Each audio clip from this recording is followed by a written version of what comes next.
بسم اللہ الرحمن الرحیم۔ السلام علیکم ورحمۃ اللہ وبرکاتہ۔ محترم ناظرین، سورہ اخلاص قرآن مجید کی سب سے زیادہ طاقتور اور محبوب صورتوں میں سے ایک ہے اور اس کے فضائل بے شمار ہیں۔ اس کی چند فضیلتیں یہ ہیں: نمبر ایک تہائی قرآن کے برابر۔ رسول اللہ صلی اللہ علیہ وسلم نے فرمایا کہ سورہ اخلاص ایک تنہائی قرآن کے برابر ہے۔ نمبر دو، شرک سے حفاظت۔ اس سورت کی تلاوت شرک سے محفوظ رکھتی ہے اور توحید پر یقین کو مضبوط کرتی ہے۔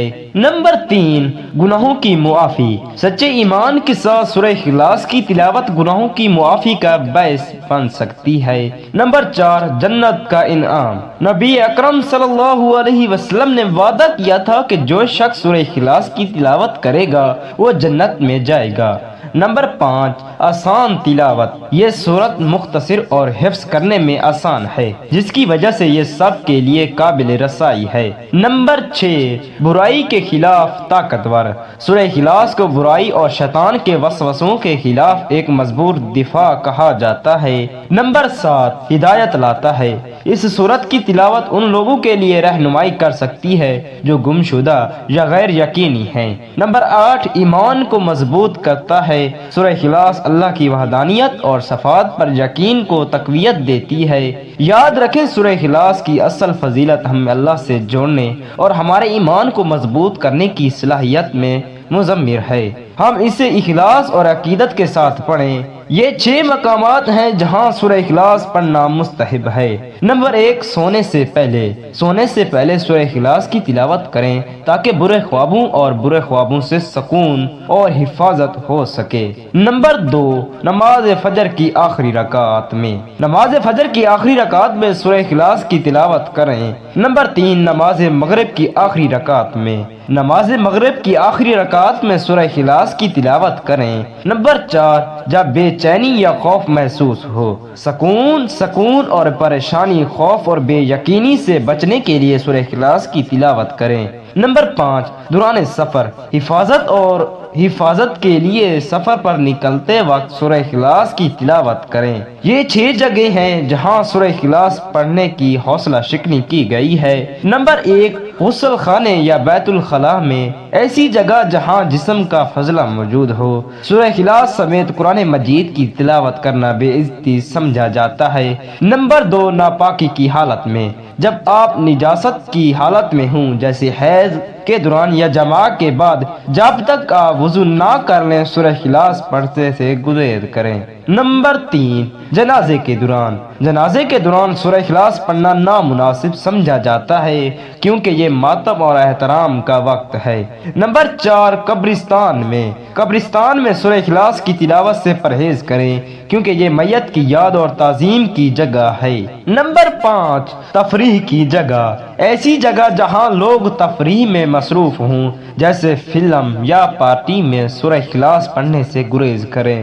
نمبر چھ، اضطراب کی حالت میں، جب آپ اضطراب کی حالت میں ہوں، جیسے کہ گفتگو کے دوران یا کسی سرگرمی میں مشغول ہوں، تو سورہ اخلاص پڑھنے سے پرہیز کریں۔ سورہ اخلاص سمیت قرآن مجید کی تلاوت کرتے وقت ہمیشہ احترام اور تعظیم کا مظاہرہ کرنا۔ یاد رکھیں، سورہ اخلاص کے بے شمار فائدے اور فضائل ہیں۔ سورہ اخلاص پڑھنے کے چند اہم فوائد درج ذیل ہیں۔ نمبر ایک، شرک سے حفاظت۔ سورہ اخلاص کی تلاوت شرک سے محفوظ رکھتی ہے اور توحید پر یقین کو مضبوط کرتی ہے۔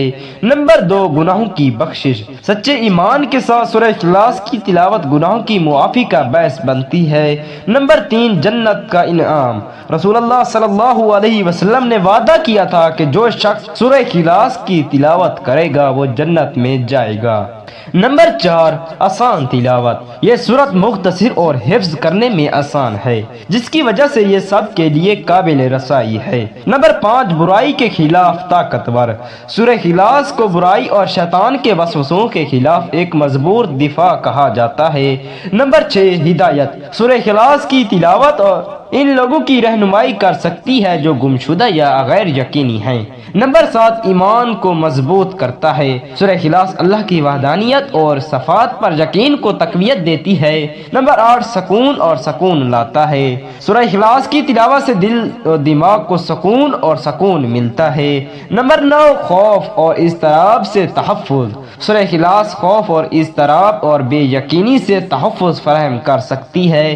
نمبر 10، علم اور سمجھ میں اضافہ۔ سورہ اخلاص کی تلاوت سے اللہ کی وحدانیت اور صفات کے بارے میں علم اور سمجھ میں اضافہ ہوتا ہے۔ یاد رکھیں، سورہ اخلاص کے حقیقی فائدے ہمیں اللہ سے جوڑنے اور ہمارے ایمان کو مضبوط کرنے کی صلاحیت میں مضمر ہیں۔ ہم اسے اخلاص اور عقیدت کے ساتھ پڑھیں۔ سورہ اخلاص کی باقاعدگی سے تلاوت نہ کرنے کے کچھ منفی نتائج ہو سکتے ہیں، جن میں یہ شامل ہیں۔ نمبر 1، ایمان کا کمزور ہونا۔ سورہ اخلاص کی تلاوت سے غفلت کرنا اللہ کی وحدانیت پر ایمان اور یقین کے کمزور ہونے کا باعث بن سکتا ہے۔ نمبر 2، حفاظت کی کمی۔ سورہ اخلاص کی تلاوت نہ کرنے سے انسان شیطانی وسوسوں اور شر سے محفوظ نہیں رہتا۔ نمبر 3، اضافہ اضطراب اور خوف۔ سورہ اخلاص کی تلاوت نہ کرنے سے بے چینی، خوف اور بے یقینی میں اضافہ ہو سکتا ہے۔ نمبر 4، رہنمائی میں کمی۔ سورہ اخلاص کو نظر انداز کرنا کسی کی زندگی میں ہدایت اور وضاحت کو کم کر سکتا ہے۔ نمبر 5، مغفرت کے مواقع چھوٹ گئے۔ سورہ اخلاص کی تلاوت میں ناکامی کا مطلب ہے بخشش اور رحمت کے مواقع چھوٹ جانا۔ نمبر 6، امن و سکون میں کمی۔ سورہ اخلاص کی تلاوت نہ کرنے سے زندگی میں سکون میں کمی واقع ہو سکتی ہے۔ نمبر 7، اضافہ شکوک و شبہات۔ سورہ اخلاص کو نظر انداز کرنا اللہ کی وحدانیت اور صفات کے بارے میں شکوک و شبہات اور بے یقینی کا باعث بن سکتا ہے۔ نمبر 8، کم علم اور فہم۔ سورہ اخلاص کی تلاوت میں ناکامی اللہ کی وحدانیت اور صفات کے بارے میں علم اور سمجھ کو کم کر سکتی ہے۔ یاد رکھیں، سورہ اخلاص کی پابندی سے تلاوت کرنے سے بے شمار فائدے اور برکتیں حاصل ہوتی ہیں۔ اپنے ایمان اور اللہ سے تعلق کو مضبوط کرنے کے لیے اسے اپنے روزمرہ کے معمولات کا حصہ بنائیں۔ یہ تھی ہماری آج کی ویڈیو۔ امید کرتے ہیں آپ کو یہ ویڈیو ضرور پسند آئی ہوگی۔ اگر آپ کو یہ ویڈیو پسند آئی ہے تو ہمارے چینل کو سبسکرائب کر دیں اور ویڈیو کو لائک اور شیئر کر دیں۔ اللہ تعالیٰ کے 99 ناموں میں سے ایک نام ضرور کمنٹ کریں۔ جزاک اللہ خیرن۔